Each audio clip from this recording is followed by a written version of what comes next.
What up, guys? That Comic Awesome here, doing another review. This one's Batman Beyond, number 16.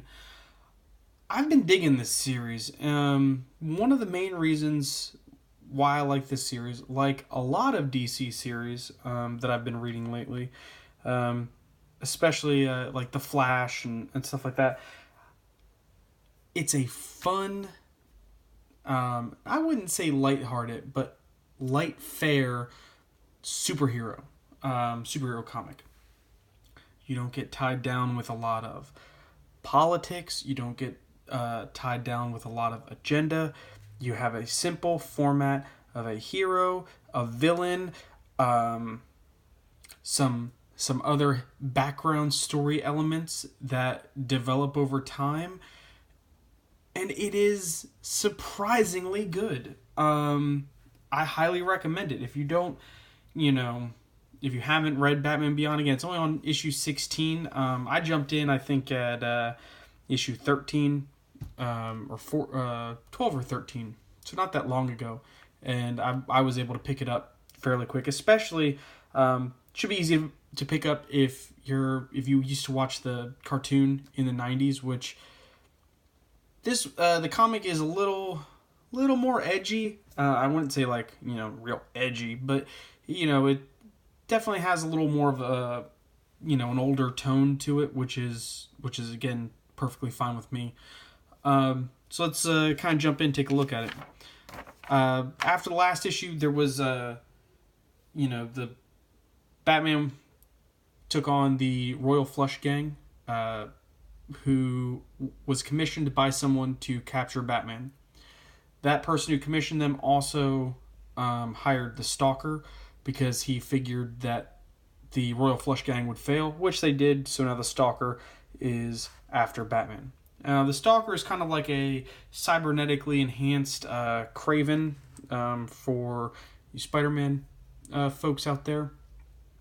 He's a skilled hunter, but he's like cybernetically enhanced, which kind of gives him an edge on everything. Again, the art, that's another thing that I love about this book. The art is simple, but it conveys, again, a really good, bright, like futuristic-y kind of tone. But it's not like, over the top with detail. It keeps it simple. And again, it fits the tone of the book, and it stays fairly true to, again, the comic series of the 90s, which I guess it kind of uses as a reference point. So Terry is struggling against the Stalker. He's trying to save Dana, who's his girlfriend.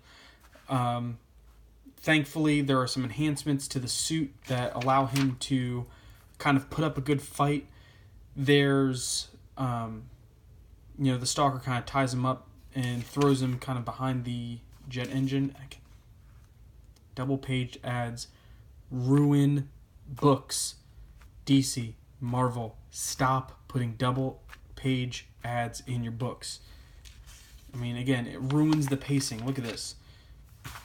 Oh no, Batman's going to get tied up and, everyone's watching. And then what happens? An ad ruins it.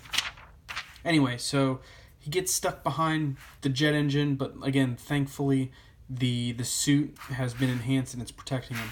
Meanwhile, again, so we have a villain and a superhero battle. Meanwhile, the Barbara Gordon, who is now Commissioner Gordon, is tending to a crime. There is this new female vigilante on the prowl who actually broke into Wayne Manor and stole a picture of Terry last issue. He did last issue before. So we don't really know what the deal is with this person.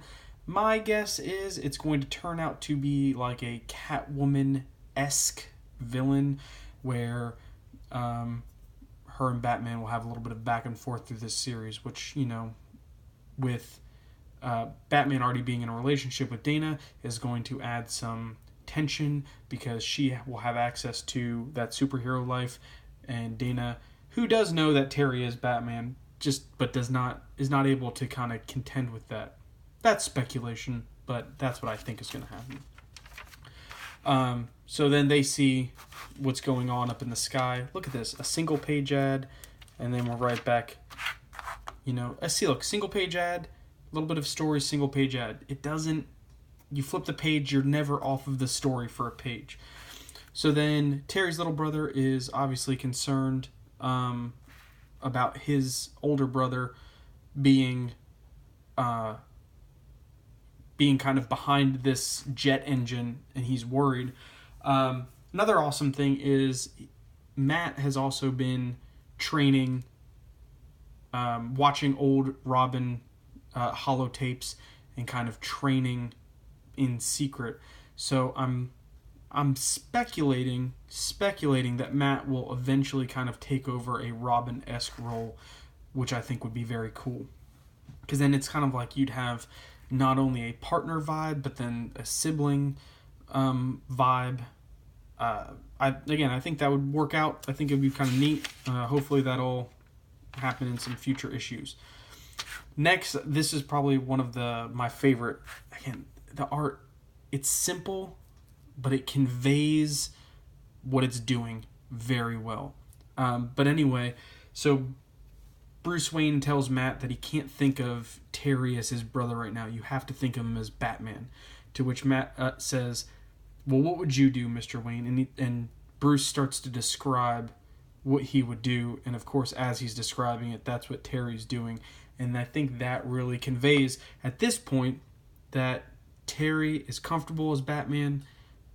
Bruce is comfortable with Terry as Batman. Whereas if you watch the cartoon series from back in the 90s, you would know that there had always been a point of contention that Terry stumbled upon this responsibility, and Bruce always felt that Terry was never ready for kind of the task of being Batman. But this kind of proves that he is.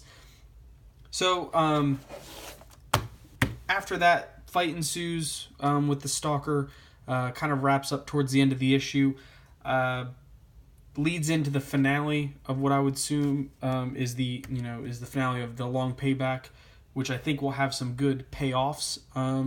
If you're not subbed to this, I would check it out. If you like a good classic superhero story, again, a villain, a hero going at it, it's not weighed down with a lot of kind of agenda-y, kind of, all that just garbage you find in a lot of other books. Read it. It's good. Sub over here. Watch some more videos. Let me know what you think in the comments if you have read this, or if you've picked this series up, put it down, whatever. Like to hear what you think. See you guys next time.